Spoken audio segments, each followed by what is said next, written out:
Olá, meu nome é Roberta, eu sou arte educadora e volto aqui com vocês nesse quarto vídeo para falar um pouquinho sobre o 8º ano, influência europeia nas artes do Brasil no século XIX. Nossa, que título gigantesco, que conteúdo mais cansativo para uma primeira aula de conteúdo mesmo de arte para um 8º ano.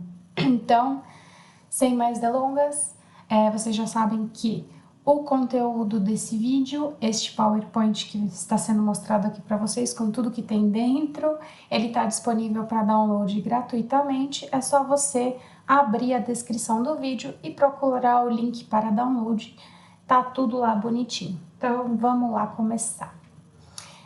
A arte no Brasil, vamos falar assim que a gente está falando aqui de século XIX, tá?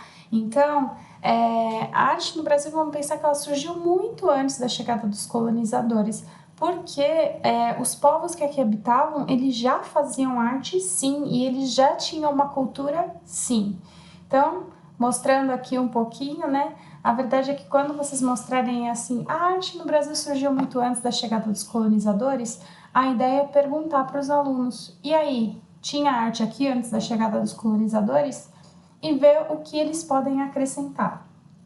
E aí depois já seguir para as imagens, que sim, os povos tradicionais todos já faziam arte, já tinham cultura, já tinham seu modo de viver, já tinham tudo, né? Essa que é a verdade. E eles foram expropriados de tudo isso. Na verdade, com a chegada dos colonizadores, agora sim estamos, quem sabe, voltando aí a valorizar a cultura dos povos tradicionais brasileiros. E a chegada dos colonizadores trouxe, obviamente, novas influências. E essas influências acabaram sendo até mais ou menos impostas culturalmente aos povos que aqui já habitavam.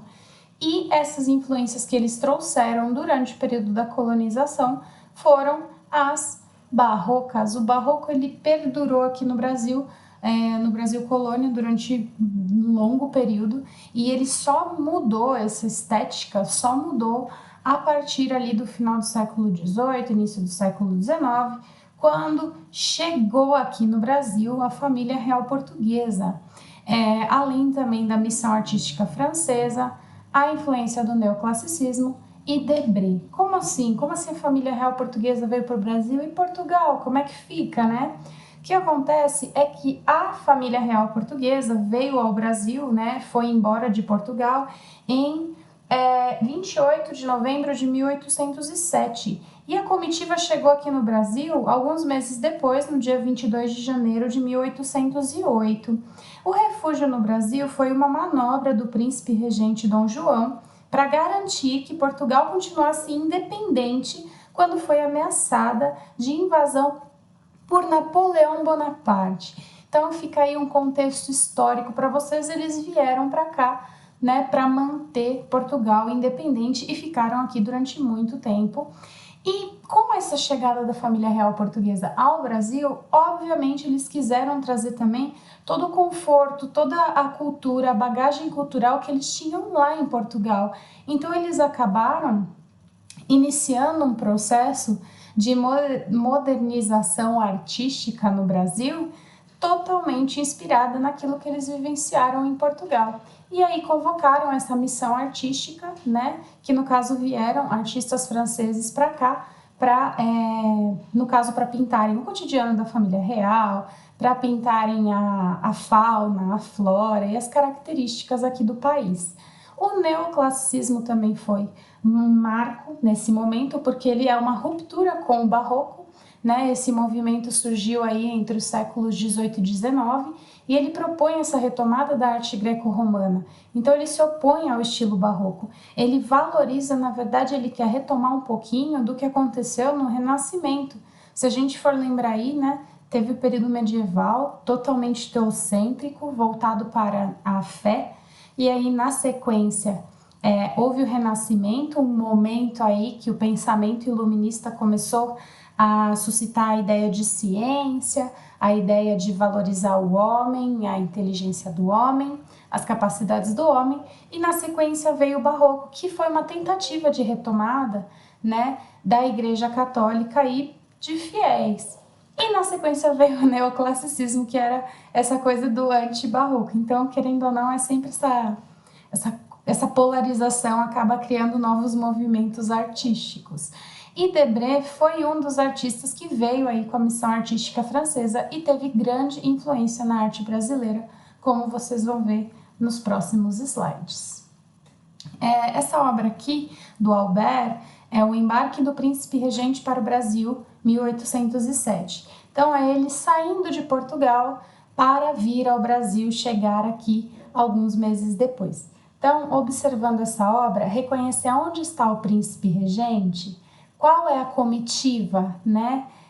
A comitiva da família real portuguesa, onde que está? Quais elementos temos aí nessa obra?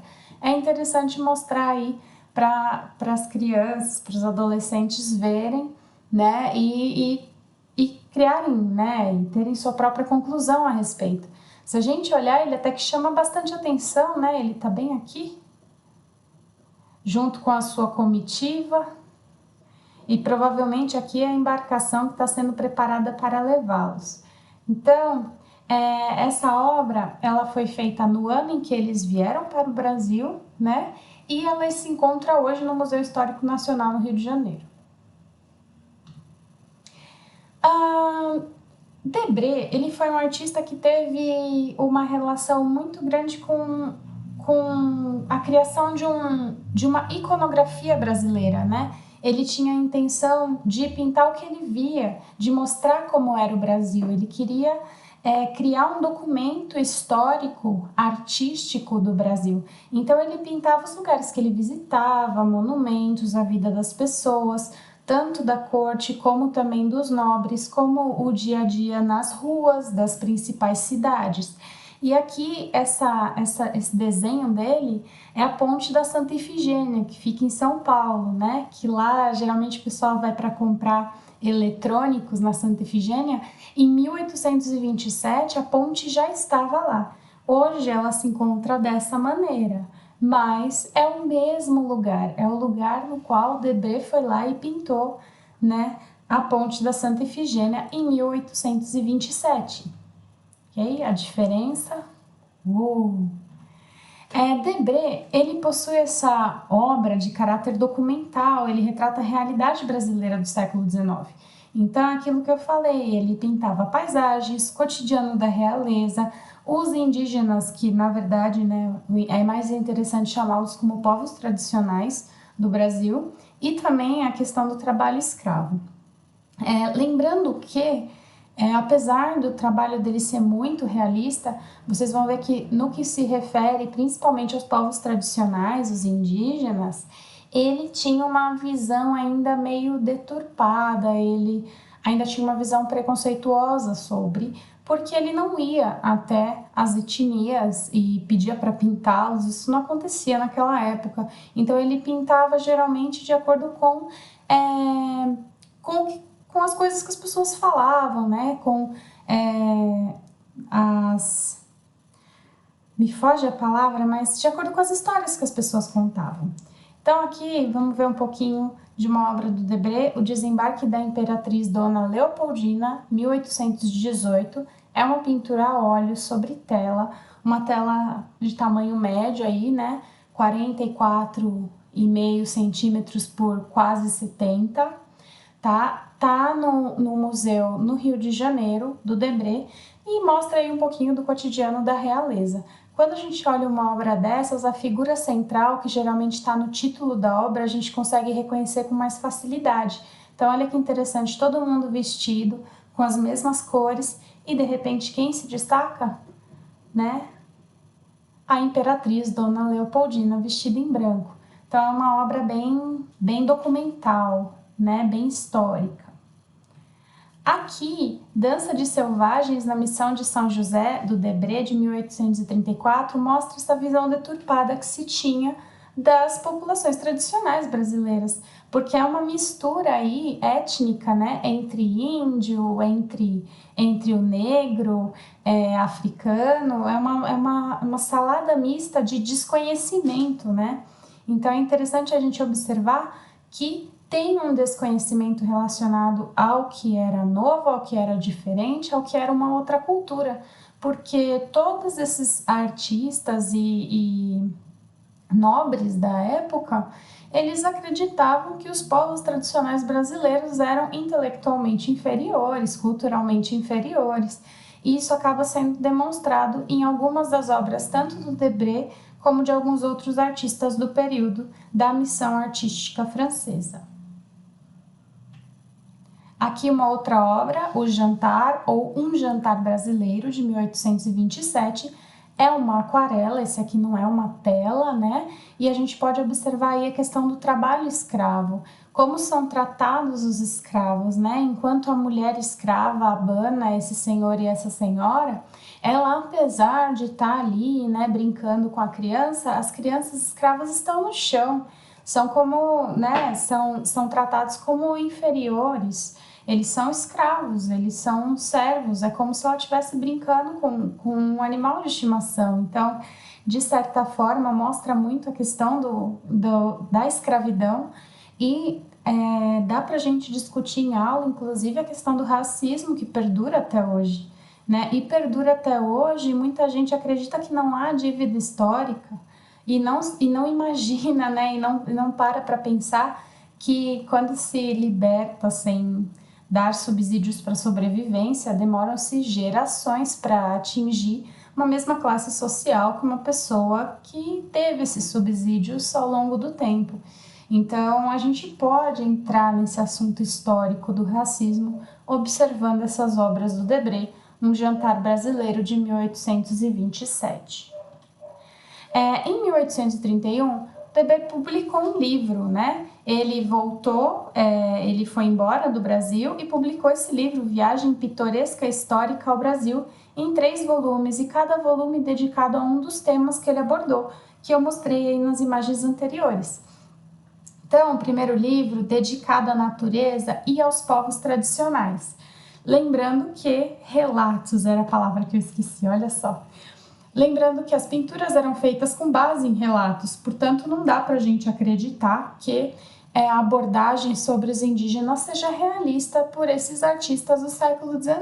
Isso é uma mentira, é fantasioso. O relato dos viajantes era impressionado, era fantasioso, era do ponto de vista deles. E os pintores acabavam reproduzindo isso. Tá? O segundo livro dedicado aos colonizadores escravizados, como por exemplo na obra do Jantar Brasileiro, tá? Voltado para os burgueses da época, digamos assim. E o terceiro livro dedicado exclusivamente à corte portuguesa e às elites de fato, né? Então fica aí a trilogia Viagem Pitoresca Histórica ao Brasil, de Debré. Uma das contribuições muito importantes que o Debré fez ao Brasil foi esboçar a ideia da primeira bandeira que nós teríamos, que ela é já muito próxima da nossa bandeira atual. Esse esboço foi criado em 1821, dá para observar aí que já existe, né, o verde e o amarelo atrelado, só o centro que ainda tem essa relação com esse brasão, né, com a família real. Mas esse foi o primeiro esboço da bandeira do Brasil e foi feito por Debré, né, o artista aí da missão francesa. Essa atividade para o 8º ano, por ser um conteúdo um pouco mais maçante, mais histórico, mais necessário para entender por que a arte no Brasil acabou se voltando muito para a Europa e desconsiderando, desvalorizando a arte dos povos tradicionais, é importante a gente entrar nesse tipo de conteúdo. E usando aí uma atividade encontrada no caderno 1 de 8º ano, da apostila Max, página 112, achei essa atividade bem interessante, né? Assim como Debré, que produziu gravuras com base em relatos sobre indígenas, faça uma pintura ou desenho baseando-se no seguinte contexto. Em uma trilha dentro da floresta, havia 3 bandeirantes, 2 mulheres indígenas e 2 crianças também indígenas. Os bandeirantes estavam capturando as mulheres e as crianças indígenas. A partir desse relato, ilustre como Debré fez. E essa é a atividade que encerra aí o conteúdo Influência Europeia nas Artes do Brasil do século XIX. A gente vai ver a criação da Academia de Artes no Brasil. A arte acadêmica veio aí com artistas franceses, com artistas holandeses, a gente teve os artistas viajantes. Tudo isso vai ser dito, é um conteúdo mais cansativo, mas a gente tenta fazer de uma maneira que dê certo, porque ele é fundamental, precioso e importante. Muito obrigada a quem chegou até aqui. Download do PowerPoint na descrição do vídeo e até a próxima. Tchau, tchau.